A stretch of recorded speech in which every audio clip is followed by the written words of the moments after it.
रहे हैं कि परिस्थितियां आ गई और तब आप संगठित हो रहे हैं, तब आपको जरूरत पड़ रही है कि हमें संगठित हो जाना चाहिए।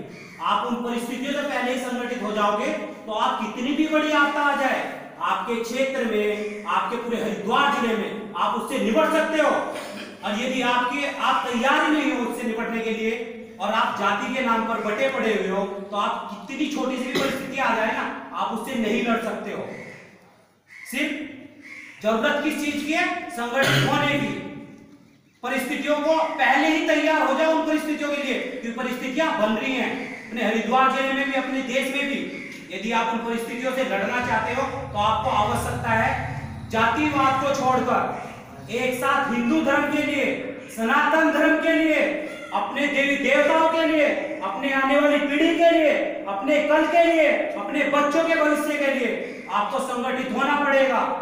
क्योंकि राजनेता सिर्फ आपके पास में इलेक्शन के टाइम पे आते हैं मेरे भाइयों, वो भी किस लिए? आपका शोषण करने के लिए। आपको जाति के नाम पर आपस में लड़वाते हैं या नहीं लड़वाते हैं? और फिर जब जीत जाता है या हार जाता है कोई राजनेता आपके बीच नहीं आता है? नहीं आता ना, क्योंकि उसका मतलब निकल चुका। उसके लिए सब बराबर है, मुसलमान भी और हिंदू भी। लेकिन मेरे लिए सर्वोपरि हिंदू है, मेरा सनातन धर्म है जिसकी रक्षा मुझे प्रॉपर करनी है। मुझे जातिवाद से कोई मतलब नहीं है। यदि आप जाति के चक्रव्यूह में बंध गए तो आप मारे जाओगे, यदि आप जाति को तोड़ दोगे।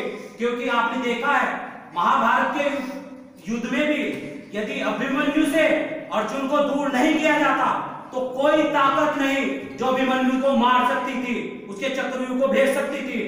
उन्होंने किया क्या? युद्ध के टाइम पे अभिमन्यु से अर्जुन को दूर ले गए और अभिमन्यु को मार दिया गया। वही परिस्थितियां हम लोगों के बीच में चल रही हैं। हम लोगों के बीच में षड्यंत्र रचा जा रहा है कि हिंदुओं को कैसे अलग किया जाए, उनको कैसे मारा जाए। हमारे में से ही भाइयों को अलग करते हैं और उनको बोलते हैं तुम्हें उनके साथ नहीं जाना। किस लिए बोलते हैं?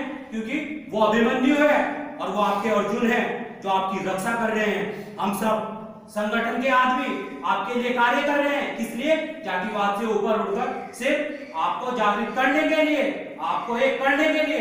क्योंकि आप आने वाली परिस्थितियों को भापो और देखो, जब किसी जाति का कोई भी कास्ट का आदमी मर जाता है, सिर्फ उस जाति वालों को उसी टाइम पे उसकी याद आती है।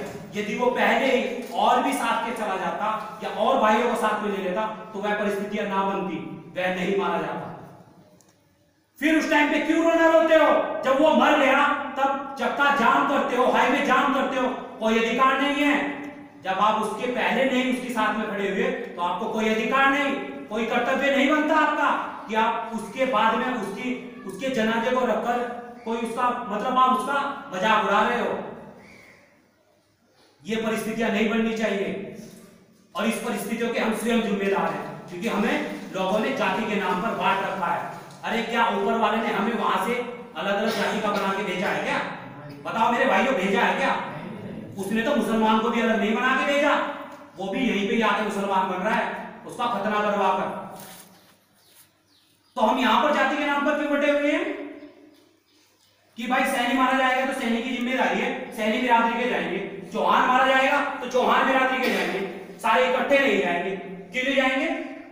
जाएंगे कब? जब उनके शेर के साथ कोई दुर्घटना होती है, फिर तो वो ये कह देंगे, सुभाष जी को भी बोल के बताते हैं कि संगठन के अधिकारी नहीं आ रहे। अरे जब संगठन के लोग आपके लिए आए, आपको एक करने के लिए आए, तब आप लोग नहीं गए, तब आप उस टाइम पे क्यों नहीं गए? तब तो आप संगठन वालों को बड़ी याद आ रही है आपको कि यार संगठन के लिए आए। क्यों आते भाई? जब संगठन के आपको बताने के लिए आए कि भाई परिस्थितियां आ रही हैं, परिस्थितियां आप लोगों के अनुकूल नहीं है, आप उन परिस्थितियों के लिए पहले से ही तैयार हो जाएं। क्यों नहीं हो पा रहे? क्योंकि कहीं ना कहीं हमें जातिवाद के चक्कर में बांट रखा है। अरे जिस तरीके से मेरे भाई आप आरक्षण के नाम पर, जाति के नाम पर आप सड़कों पे उतरते हो ना, किसी दिन हिंदू बन के सड़कों पे उतर कर देखो, आपको पता चल जाएगा कि आपकी शक्ति क्या है। हिंदू राष्ट्र बनने में देर नहीं लगेगी। और आपको जाति के नाम पर आरक्षण मांगते हो ना, कभी हिंदू बन के भी तो सड़क पे उतर के देखो। या उनके लिए कोई तैयार नहीं है, सबको बस आरक्षण चाहिए। आरक्षण को कहां लेके जाओगे? यदि आपको नौकरियां ही चाहिए, वो ही चाहिए, मेहनत करो, मेहनत भी तो फल मिलेगा। जब मेहनत करोगे तभी तो मिलेगा। या यार नहीं, उसने ऊपर जाति कहा है, मेरे को नीचे जाति कहा, मुझे नहीं जाना है, क्यों नहीं जाना है? क्योंकि हमारी समस्या सबसे बड़ी हमारे जो दिमाग में भर रखी है, कहने लगे नहीं आपको जातिवाद सबसे बड़ा पॉइंट खेल रहे हैं राजनेता, जो हमारे देश का विभाजन कर रहे हैं वो जिम्मेदार है, जो क्षेत्र में राजनीति कर रहे हैं वो जिम्मेदार है, जो क्षेत्र की छोड़ो जो गांव में राजनीति कर रहे हैं वो जिम्मेदार है। क्योंकि गांव में भी राजनीति इस प्रकार की चल रही है कि उन्होंने भाई भाई को बांट दिया, एक दूसरे का दुश्मन बना दिया। किस लिए? सिर्फ थोड़ी सी राजनीति करने के लिए, थोड़े से पैसों के लिए। अरे अपने धर्म को ही नीलाम कर दिया। इन परिस्थितियों के हमें निपटना है, और निपट पाएंगे किस दिन? जब हम जातिवाद से ऊपर उठेंगे, जब हम एक जगह संगठित होंगे, जब हम एक भाई के साथ बैठेंगे, एक मंदिर में जाके बैठेंगे, सारे सब देव देवताओं की सम्मान पूजा पाठ करेंगे, तब इस तरीके से अकेला कोई भी किसी भी प्रकार के आपदा आ जाए आप नहीं निपट सकते हो।